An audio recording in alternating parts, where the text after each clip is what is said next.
Yo, what's up mga kaibigan? Nalina tayo magkwentuhan nang makuha ng Sacramento Kings si DeMar DeRozan. Ang expectation sa kanila ng mga fans ay isa sila sa magiging top 6 team sa Western Conference dahil sa lalim ng kanilang lineup. Ganun pa man, kahapon nga ay natanggap na nila ang pangatlong talo sa Lakers ngayong season at bumagsak sa record na 13 wins and 16 losses. Yan nga ang number 12 sa West mga kaibigan. Kaya naman nakipag-usap na si De'Aaron Fox at ang kanyang management sa Sacramento Kings front office upang pag-usapan ang hindi siguradong daan nila sa kinabukasan ni Fox sa team na ito.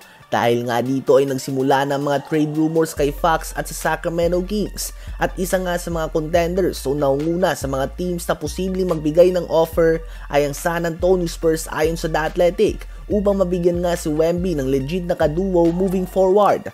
Ganun pa man, posibleng kailangan na bitawan ng Spurs ang young asset Stephon Castle, Devin Vassell, Keldon Johnson at mga draft picks upang makuha si De'Aaron Fox, isang malaking sugal given na mataas ang potensyal ng mga player na ito. Ganun pa man ay nasa prime years na nga si De'Aaron Fox at makakatulong na ito sa Spurs kung papasok na sila sa win now mode, lalo na't solid na nga ang pinapakita ni Wemby sa last 15 games niya matapos ang medyo slow start sa season na ito.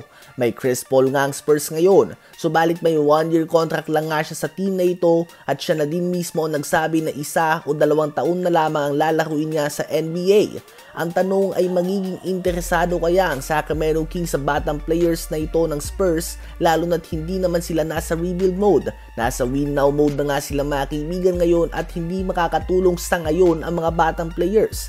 Sa ngayon si De'Aaron Fox ay may average at 26 points, 5 rebounds, and 6 assists per game on 49% shooting sa field. At si Victor Wembanyama naman ay nagtatala din ng 24.7 points, 10.1 rebounds, 4 assists, 3.5 blocks, and 1.2 steals per game on 48% shooting sa field. May ibang mga fans na gusto ng pumukol ng trade ang San Antonio Spurs upang mabuo ang duo ni Victor Wembanyama at ni De'Aaron Fox. Ganun pa man ay may iba din nga na ayaw munang bitawan ang mga assets ng Spurs at dapat umano ay ireserba nila ang mga young players sila para sa trade involving LaMelo Ball dahil mas nalalapit nga daw ang edad nito kay Victor Wembanyama at halos sabay silang papasok sa kanilang prime years. Subalit hindi pa nga humihingi ng trade ang youngest Ball brother kahit na walang patutunguhan sa ngayon ang franchise ng Charlotte Hornets at ganito nga ang estado nila for almost more than 2 decades now.